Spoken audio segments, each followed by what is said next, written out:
नमस्कार, आप सभी का एक बार फिर से स्वागत है हमारे चैनल पौराणिक कथा में। आप सभी को महाशिवरात्रि की हार्दिक शुभकामनाएं। आज महाशिवरात्रि के मौके पर चलिए सुनते हैं महाशिवरात्रि की व्रत कथा। महाशिवरात्रि की व्रत कथा का पाठ हर महाशिवरात्रि के व्रत करने वाले को करना चाहिए। अगर आप महाशिवरात्रि का व्रत नहीं करते हैं तब भी आपको ये कथा सुननी या पढ़नी चाहिए। ऐसी मान्यता है कि जो महाशिवरात्रि व्रत की कथा सुनता और पढ़ता है उसे भी भगवान शिव की भक्ति का लाभ मिल जाता है। इसलिए हर शिव भक्त को महाशिवरात्रि की व्रत कथा जरूर सुननी चाहिए। इसलिए चलिए सुनते हैं। महाशिवरात्रि की व्रत कथा। एक बार की बात है, पार्वती जी ने भगवान शिव शंकर से पूछा, ऐसा कौन सा श्रेष्ठ और सरल व्रत पूजन है जिससे मृत्युलोक के प्राणी आपकी कृपा प्राप्त कर लेते हैं। उत्तर में शिवजी ने पार्वती जी को शिवरात्रि के व्रत का विधान बताकर एक कथा सुनाई। ये कथा इस प्रकार थी। एक समय की बात है, एक बार मोहन नाम का एक शिकारी था। पशुओं की हत्या करके वह अपने कुटुंब को पालता था और वह एक साहूकार का ऋणी भी था। लेकिन ऋण को समय पर ना चुकाने से साहूकार क्रोधित हुआ और उसने उसको शिव मठ में बंदी बना लिया। संयोग से जिस दिन उसे बंदी बनाया गया उस दिन शिवरात्रि थी। बंदी रहते हुए शिकारी शिव मठ में भगवान शिव के संबंधी धार्मिक बातें सुनता रहा और उसने वहां शिवरात्रि की व्रत कथा भी सुनी। संध्या होने पर साहूकार ने उसे बुलाया और ऋण चुकाने के लिए पूछा तो शिकारी ने अगले दिन सारा ऋण लौटा देने का वचन दिया। साहूकार ने उसकी बात मान ली और उसे छोड़ दिया। शिकारी जंगल में शिकार के लिए निकला, लेकिन दिन भर बंदी गृह में रहने के कारण वह भूख प्यास से व्याकुल था। सूर्य अस्त हुआ और वह एक जलाशय के समीप गया। वहां एक जलाशय के किनारे एक पेड़ था। अब शिकारी पीने का थोड़ा जल लेकर उस पेड़ पर चढ़ गया। उसे पूरी उम्मीद थी कि कोई ना कोई जानवर अपनी प्यास बुझाने के लिए वहां जरूर आएगा।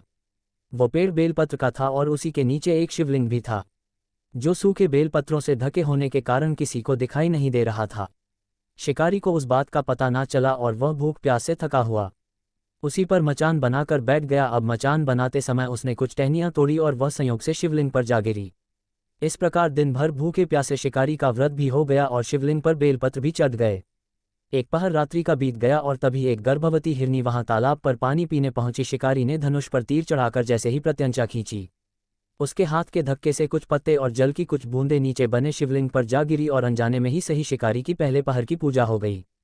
टहनी और पत्तों की आवाज से वो हिरनी चौकन हो गई। उसने शिकारी को देखा और बोला, मैं गर्भधारिणी हूँ, शीघ्र ही प्रसव करने वाली हूँ। तुम एक साथ दो जीवों की हत्या करोगे जो ठीक नहीं है। मैं अपने बच्चे को जन्म देकर शीघ्र ही तुम्हारे पास प्रस्तुत हो जाऊंगी, तब तुम मुझे मार लेना। शिकारी ने उसकी बात सुनकर प्रत्यंचा ढीली कर दी और उस हिरनी को जाने दिया।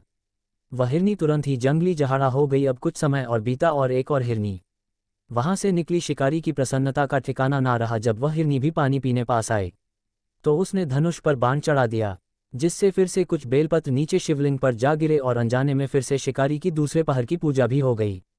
और तब उसने शिकारी को देखकर विनम्रतापूर्वक निवेदन किया, मुझे जाने दो, मैं अपने प्रिय की खोज में भटक रही हूँ।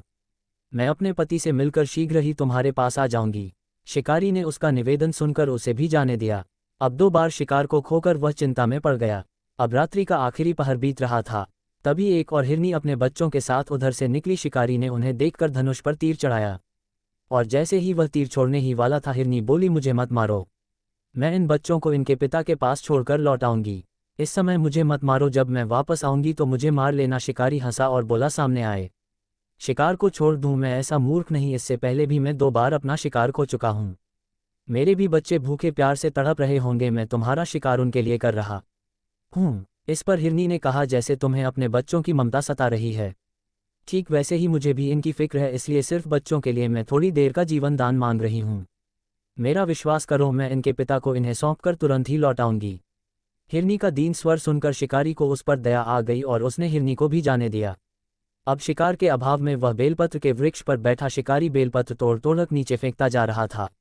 उसकी इस तरह तीसरे पहर की पूजा भी स्वतः ही संपन्न हो गई।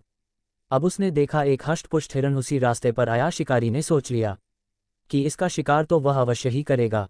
शिकारी की तनी हुई प्रत्यंचा को देखकर वह हिरण दीन स्वर में बोला, भाई, यदि तुमने मेरे पहले आने वाली 3 मृगों और उनके छोटे छोटे बच्चों को मार डाला है तो ऐसा करो, मुझे भी मार दो, ताकि मुझे उनसे अलग होने का एक क्षण का भी दुख ना सहना पड़े। मैं उन्हीं का पति हूं और यदि तुमने उन्हें जीवन दान दिया है तो मुझे भी कुछ क्षण का जीवन दान देने की कृपा करो, मैं उनसे मिलकर तुम्हारे सामने उपस्थित हो जाऊंगा। हिरण की बात सुनकर शिकारी ने सारी कथा उस हिरण को सुना दी। तब हिरण ने कहा, मेरी 3 पत्नियां जिस प्रकार प्रतिज्ञाबद्ध होकर गई हैं वह मेरी मृत्यु से अपने धर्म का पालन नहीं कर पाएंगी, इसलिए जैसे तुमने उन पर विश्वास कर उन्हें छोड़ा है वैसे ही मुझे भी जाने दो, हम सब तुम्हारे सामने जल्दी ही उपस्थित हो जाएंगे।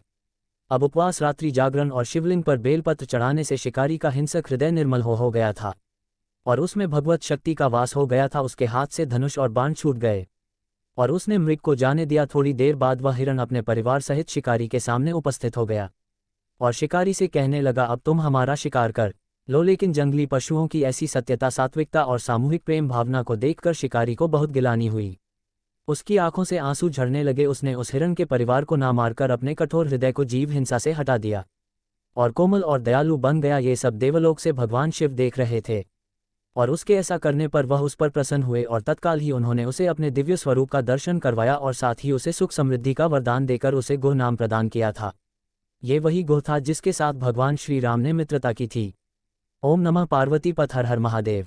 तो ये थी महाशिवरात्रि की पौराणिक व्रत कथा। आशा करती हूँ आप सभी पर भगवान शिव और माँ पार्वती की कृपा हमेशा बनी रहे। आपको आज की यह कथा कैसी लगी कमेंट करके जरूर बताएं। साथ ही मेरे चैनल पौराणिक कथा को सब्सक्राइब करना ना भूले। धन्यवाद।